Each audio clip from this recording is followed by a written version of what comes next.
Hello friends, मेरा नाम है अजय और आप देख रहे हैं शेयर्स विद अजय। आज के वीडियो में हम जिस स्टॉक का एनालिसिस करने वाले हैं उसका नाम है बिरला सॉफ्ट। तो देखिए, किसी भी स्टॉक का एनालिसिस करने के लिए हमें कुछ की फैक्टर जैसे कंपनी के fundamental, share holding patterns, revenue, return, pros con और उसी सेक्टर की दूसरी कंपनी से कंपेरिजन करना होता है। उसके बाद हम डिसाइड करते हैं कि स्टॉक में इन्वेस्ट करना है या नहीं। तो वाकई अगर आप बिरला सॉफ्ट के स्टॉक में इंटरेस्टेड हो तो प्लीज वीडियो को आखिर तक देखिएगा, क्योंकि आपको मिलने वाली है एक वैल्यूएबल नॉलेज। सबसे पहले बात करें बिरला सॉफ्ट की, तो बिरला सॉफ्ट बिरला ग्रुप का ही हिस्सा है, यानी कि सीके बिरला ग्रुप का ही हिस्सा है, जो कि 150 साल से ज्यादा पुराना ग्रुप है। इस कंपनी में प्रेजेंट में 4000 से ज्यादा एम्प्लॉय काम कर रहे हैं और ये कंपनी इंडिया में काम करने के साथ साथ वर्ल्ड वाइड भी काम कर रही है। इस कंपनी की मुख्य सर्विस अगर हम देखें तो ये company mainly custom application service, enterprise application service, quality assurance, analytics, beams और इंटरनेट ऑफ थिंग्स जैसी सर्विस प्रोवाइड करती है। और ये जिन सेक्टर में अपनी सर्विस प्रोवाइड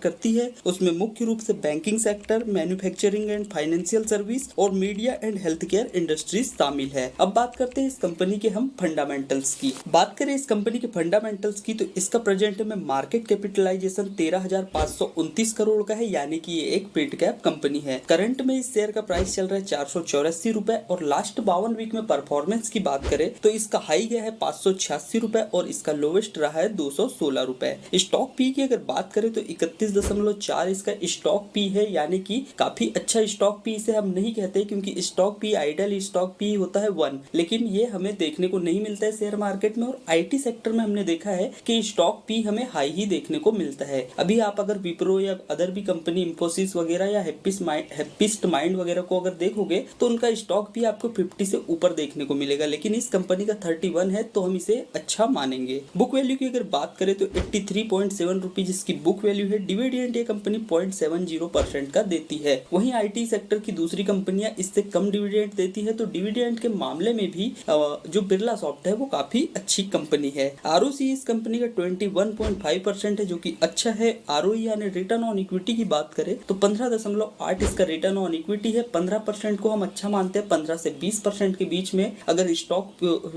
अगर 15% से 20% के बीच में आरओई होता है तो हम उसे अच्छा मानते हैं। चूंकि इसका 15.8 है तो ये भी एक अच्छा आरओई है। फेस वैल्यू की बात करें तो इस शेयर की फेस वैल्यू 2 रुपए चल रही है और ईपीएस यानी अर्निंग पर शेयर की बात करें तो 15 रुपए 30 पैसे इसका ईपीएस है। चलिए, ईपीएस के ये हो गए इसके फंडामेंटल्स। इसके बाद में हम बात करते हैं इस कंपनी के शेयर होल्डिंग पैटर्न्स की। सबसे पहले इसमें बात करें प्रमोटर्स की, तो प्रमोटर्स के पास 40.55% शेयर होल्डिंग है। यानी कि देखिए, मैं पर्सनली 45% से ज्यादा जहां शेयर होल्डिंग होती है अपने प्रमोटर के पास उस शेयर को अच्छा मानता हूं। लेकिन क्या है, इस कंपनी में बाकी जो इन्वेस्टर हैं उन लोगों की भी शेयर होल्डिंग काफी अच्छी है, तो हमें ओवरऑल इसकी शेयर होल्डिंग देखनी पड़ेगी। अगर बात करें रिटेल इन्वेस्टर की, तो रिटेल इन्वेस्टर की इसमें 22.40% शेयर होल्डिंग है। म्यूचुअल फंड ने इसमें 18.30% की शेयर होल्डिंग रखी है। फॉरेन इंस्टीट्यूट का 17.39% और अदर डोमेस्टिक इंस्टीट्यूट के पास में 1.39% शेयर होल्डिंग है। तो शेयर होल्डिंग पैटर्न्स के मामले में भी एक काफी मजबूत स्टॉक है। अब बात करते हैं इस कंपनी के रिवेन्यू की, तो पिछले 5 सालों का हम रिवेन्यू और उस रिवेन्यू में इन्होंने कितना प्रॉफिट कमाया था वो भी हम देखेंगे। सबसे पहले बात करें सन 2017 की, तो इसमें इस कंपनी ने 3,323 करोड़ रुपए का रिवेन्यू जनरेट किया था। 2018 में 2,250 करोड़ रुपए का रिवेन्यू जनरेट किया था। 2019 में 2,551 करोड़ रुपए, 2020 में 3,291 करोड़ रुपए और सन 2021 में इसने 3,566 करोड़ रुपए का रिवेन्यू जनरेट किया था। लेकिन यानी कि कंटिन्यूसली ये कंपनी पिछले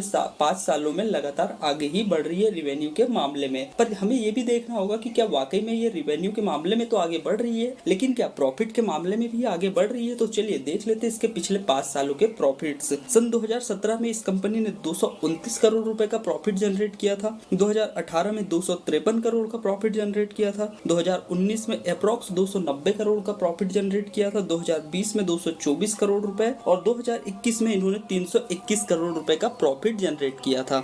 यानी प्रॉफिट के मामले में भी हम देखें तो इस कंपनी ने बहुत अच्छा प्रॉफिट जनरेट किया है और पिछले 5 सालों में लगातार इनका प्रॉफिट भी अप ही जा रहा है। देखिए, पिछले 2-3 सालों से तो कोरोना भी चल रहा था, तो जिसकी वजह से थोड़ा प्रॉफिट इसका डाउन तो नहीं वो कह सकते हम, लेकिन जो स्पीड थी थोड़ी स्लो हुई थी। लेकिन अब ये फिर से अपनी रफ्तार पकड़ चुका है और ये आगे आने वाले टाइम में बहुत अच्छा परफॉर्म करेगा। तो चलिए, ये हो गए इसके शेयर होल्डिंग पैटर्न देख लिया हमने, रिवेन्यू देख लिए। अब हम बात करते हैं इस कंपनी के रिटर्न्स की। तो लास्ट 1 ईयर ईयर में इस कंपनी ने 80% का रिटर्न दिया है। पिछले 3 सालों की अगर बात करें तो इसमें 361% का रिटर्न दिया है और 5 सालों में इसने 270% का रिटर्न दिया है। तो जिन्होंने अगर इसमें 5 साल पहले इन्वेस्ट किया होता तो इनका पैसा अप्रोक्स 27 गुना ज्यादा हो जाता। अब बात करेंगे हम इसके कंपैरिजन की, यानी इसी जो बिरला सॉफ्ट है उसे हम कंपेयर करेंगे इसी सेक्टर की दूसरी कंपनी के साथ में। तो देखिए मेरा कंपैरिजन करने का तरीका ये है कि मैं लगभग सेम मार्केट कैपिटलाइजेशन वाली कंपनी के साथ में ही कंपेयर करता हूं। तो हम बिरला सॉफ्ट को कंपेयर करने वाले हैप्पीस्ट माइंड टेक्नोलॉजीज के साथ में, क्योंकि हैप्पीस्ट माइंड टेक्नोलॉजी और बिरला सॉफ्ट का मार्केट कैपिटलाइजेशन अप्रॉक्स बराबर ही है।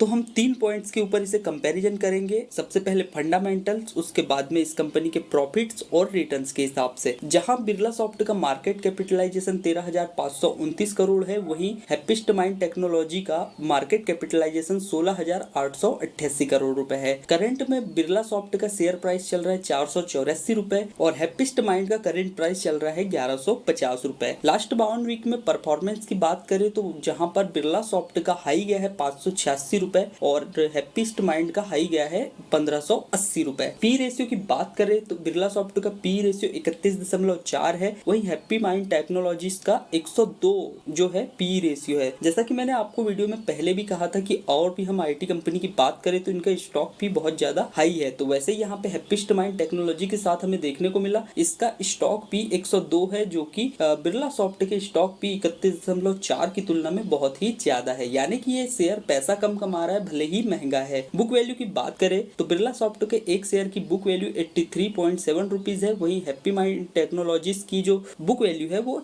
लगभग 40 रुपए के करीब है। डिविडेंड की बात करें तो हैप्पीस्ट माइंड टेक्नोलॉजी सिर्फ 0.27% का डिविडेंड देता है, वहीं पर बिरला सॉफ्ट 0.70% का डिविडेंड देता है। यानी डिविडेंड के मामले में भी Birla soft happiest mind technology से आगे है। आरओसी की बात करें तो 21.5 बिरला सॉफ्ट का आरओसी है, वहीं पे हैप्पीस्ट माइंड टेक्नोलॉजी का 34.5% आरओसी है। यानी आरओसी के मामले में ये थोड़ा अच्छा है। आरओई की बात करें तो जहां पर बिरला सॉफ्ट का आरओई 15.8 है, वहीं हैप्पीस्ट माइंड टेक्नोलॉजी का आरओई 39.9 यानी अप्रॉक्स 40% के करीब है। अगर फेस वैल्यू की बात करें तो बिरला सॉफ्ट की फेस वैल्यू 2 रुपए है और हैप्पीस्ट माइंड टेक्नोलॉजी के शेयर की भी जो फेस वैल्यू है वो 2 रुपए ही है। ईपीएस यानी अर्निंग पर शेयर की हम बात करें तो जहां पे बिरला सॉफ्ट का एक शेयर 15.30 रुपए की कमाई करता है, वहीं हैप्पीस्ट माइंड टेक्नोलॉजी का एक शेयर 11.40 रुपए की कमाई करता है। तो इसका अर्निंग पर शेयर भी हम देखें तो बिरला सॉफ्ट का ज्यादा अच्छा है हैप्पीस्ट माइंड टेक्नोलॉजी की तुलना में। अब बात करते हैं हम इसके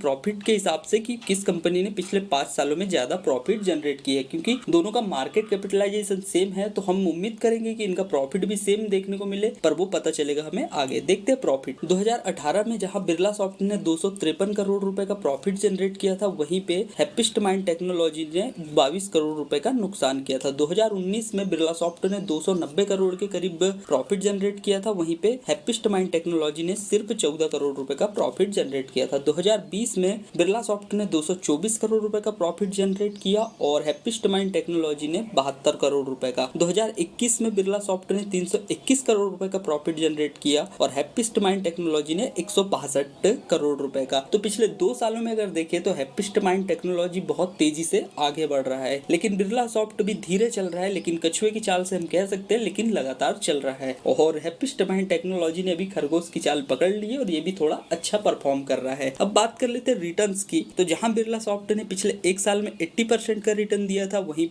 पे हैप्पीस्ट माइंड टेक्नोलॉजी ने 71% का रिटर्न दिया है। पिछले 3 सालों में अगर रिटर्न्स की बात करें तो बिरला सॉफ्ट ने 361% का रिटर्न दिया है और हैप्पीस्ट माइंड टेक्नोलॉजी ने 228% का रिटर्न दिया है। पिछले 5 सालों की अगर बात करें तो बिरला सॉफ्ट ने 270% का रिटर्न दिया और हैप्पीस्ट माइंड टेक्नोलॉजी ने 228% का रिटर्न दिया है। तो देखिए रिटर्न्स के मामले में, प्रॉफिट्स के मामले में या फंडामेंटली हम देखें, इन तीनों ही मैटर में हमको देखने को मिला कि Birla soft happiest mind technology की तुलना में ज्यादा अच्छा है और इसके शेयर का प्राइस भी कम है और ईपीएस भी ज्यादा मिल रहा है हमें। क्योंकि जहां पे इसका बिरला सॉफ्ट का एक शेयर 15 रुपए की कमाई कर रहा है, वहीं पे हैप्पीस्ट माइंड टेक्नोलॉजी का सिर्फ 11 रुपए की कमाई कर रहा है। तो ये भी पॉइंट हमें ध्यान में रखने होंगे। तो बिरला सॉफ्ट ज्यादा अच्छा है हैप्पीस्ट माइंड टेक्नोलॉजी की तुलना में। तो अब मन में सवाल ये आता है कि हमें कौन सा स्टॉक बाय करना चाहिए। तो देखिए कुछ पॉइंट्स है जिसके आधार पे हम ये सोचेंगे कि इसमें इन्वेस्ट करना है या नहीं। तो कुछ पॉजिटिव पॉइंट्स अगर देखें बिरला सॉफ्ट के, तो पहला ये है कि कंपनी ने अपना डेट पिछले कुछ सालों में लगातार कम किया है। दूसरा इसका पॉजिटिव पॉइंट है कि कंपनी अब लगभग डेट फ्री हो चुकी है। तीसरा इसका पॉजिटिव पॉइंट है कि बिरला सॉफ्ट अच्छा डिविडेंड अपने शेयर होल्डर्स को पे करती है। आईटी कंपनी की बाकी कंपनियां जहां 0.50% से नीचे ही डिविडेंड पे करती है, वहीं पे बिरला सॉफ्ट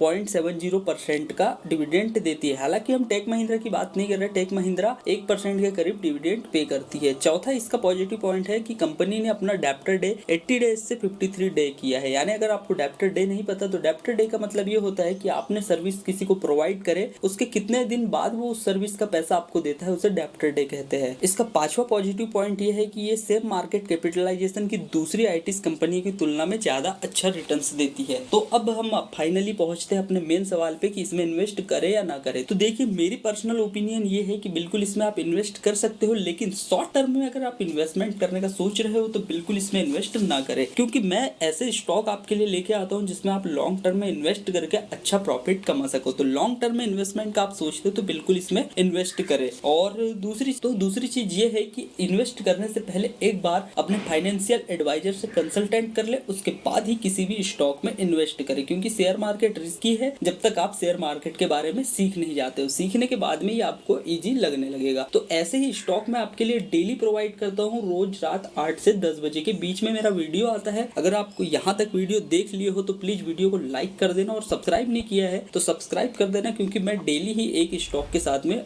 यूट्यूब पर आता हूँ। तो वीडियो पसंद आया तो वीडियो को लाइक करें, चैनल को सब्सक्राइब करें। मैं मिलता हूँ आपको नेक्स्ट वीडियो में, तब तक के लिए टाटा बाय बाय।